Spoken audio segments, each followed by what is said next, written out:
এই মসজিদুল আকসার পবিত্র ভূখণ্ড নগরীর, যেটার ব্যাপারে আল্লাহ বলেছেন যে আল্লাযী বারাকনা হাওলাহু, তার চতুর্দিকে বরকত নিহিত রয়েছে। এই বরকতপূর্ণ জায়গাটা আল্লাহর কাছে গুরুত্বপূর্ণ হওয়ার আরও কতগুলো কারণ আছে। এই ফিলিস্তিনের চতুর্দিকে অসংখ্য অগণিত নবীদের, রাসূলদের কবর রয়েছে, দাফন করা আছে ওখানে। ওনারা এই প্যালেস্টাইনে থেকে পবিত্র ভূখণ্ডতে এসে তারা অনেক কাজ তারা করেছেন ইসলাম এবং মুসলমানদের পক্ষ হয়ে। অতএব আমাদেরকে মনে রাখতে হবে এই ভূখণ্ডটি, এই পবিত্র ভূমিটি রক্ষা করা আমরা যে যেখানে যেভাবে আছি সবার জন্যই দায়িত্ব। আল্লাহ যেন আমাদেরকে দায়িত্ব পালন করার তৌফিক দান করেন, পড়ছি আল্লাহুম্মা আমিন।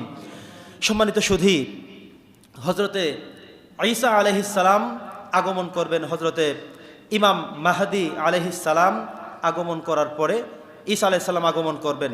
তিনি আসবেন দামেস্কের শহরে একটি সাদা মসজিদের মিনারে তিনি নেমে আসবেন। তিনি আসার পরে এবার তিনি দাজ্জালকে হত্যা করার জন্য, নিধন করার জন্য তিনি নেমে যাবেন।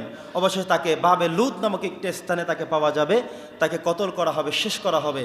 এরপরে হজরতে ঈসা আলাইহিস সালাম এই সিরিয়ার ভূখণ্ডে, ফিলিস্তিনের এই পবিত্রতম জায়গাগুলোতে তারা ইসলাম এবং মুসলমানদেরকে নিয়ে পুনরায় আবারও এই পৃথিবীতে খেলাফত এবং ইমারত তারা কায়েম করবেন, পড়ছি আলহামদুলিল্লাহ।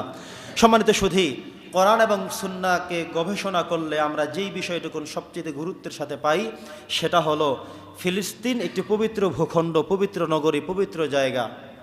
এটা রক্ষা করার জন্যে বিশ্বের যেখানে যেই মুসলমান রয়েছে প্রত্যেকের ইমানি দায়িত্ব এবং ওয়াজিব হিসেবে আমরা মনে করি।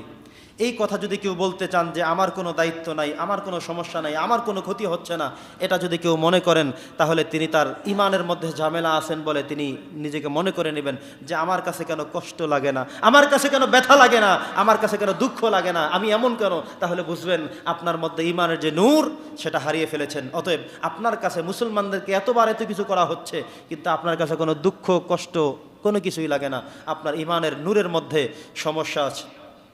প্রিয় সুধী, আমরা গত জুমাতেও আপনাদেরকে খুব আন্তরিকতার সাথে বলেছিলাম যে ফিলিস্তিনের কিছু প্রোডাক্ট আমাদের প্রত্যেকটি দোকানে দোকানে রয়েছে।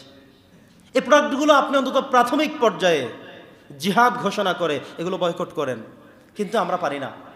একাধিকবার আপনাদেরকে বলা হয়েছে, অসংখ্যবার বলা হয়েছে, আপনি নেটে সার্চ করেন যে ইসরায়েলি পণ্য কোনগুলো, ইয়াহুদিদের পণ্য কোনগুলো, সার্চ করার সাথে সাথে আপনার কাছে সমস্ত পণ্যগুলো সামনে চলে আসবে। এটা আপনি এত কিছু জানতে পারলেন, ওই দলিলের পর্সা কোনটা বোঝেন নাই, খতিয়ান কোনটা, RSCS আরও কি জানা লাগবে, সব জানতে পারলেন একটা জমি দখল করার জন্যে। আর শুধুমাত্র ওই ইসলামের কাছে আসলে আপনি অসমর্থ, আপনি ব্যর্থ, আপনি অজ্ঞ, আপনি মূর্খ মানুষ, আপনি সাধারণ মানুষ, আপনি গ্রামের মানুষ, এ সমস্ত কথা বলবার কোনো সুযোগ নাই। যে হুজুর তো জানতামই না। আপনাদেরকে বারবার বলা হচ্ছে, অনলাইনে সোশ্যাল মিডিয়ায় বারবার এগুলো সব পণ্যগুলো ছেড়ে দেওয়া আছে, তবুও দেখেছি প্রত্যেকটি ব্যবসায়ীর দোকানের মধ্যে এগুলো ভরপুর। যত পানির দোকান আছে, যত কসমেটিক্সের দোকান আছে, যত জুতার দোকান আছে, প্রত্যেকটি দোকানে দোকানে এগুলো ভরপুর। আপনারা যদি অন্তত জিহাদ ঘোষণা করতে না পারেন, নিজের ইমানের জায়গা থেকে বলতে না পারেন যে আজকে থেকে এগুলো বয়কট করলাম, বিক্রি করবো না, এটা যদি আপনি একা নয় এই বোরহানগঞ্জ বাজারে যদি সবাই করেন, তাহলে তো যিনি কিনতে আসবেন তিনি দেখলেন যে এই দোকানে ওইটা পাওয়া যায় না, ওই দোকানে পাওয়া যায় না, উনি তো একটা কিনতে বাধ্য, খাবেন তো, হবে তো। কিন্তু আমরা সেটা না করে বরং উল্টো ইসরায়েলি প্রোডাক্টগুলো, ইয়াহুদিদের পণ্যগুলো রেখে পুরো দোকান সব সয়লাভ করে আছি। বলে হুজুর এটি অনেক ব্যবসা। আরে আপনার টাকা দিয়ে, ব্যবসার টাকা দিয়ে আপনার মুসলমান ভাইদেরকে নিধন করা হচ্ছে, প্রতিনিয়ত বোমা কিনে কিনে নিক্ষেপ করা হচ্ছে, আর আপনি বলেন লাভ বেশি। আরে কেমন মুসলমান আপনি?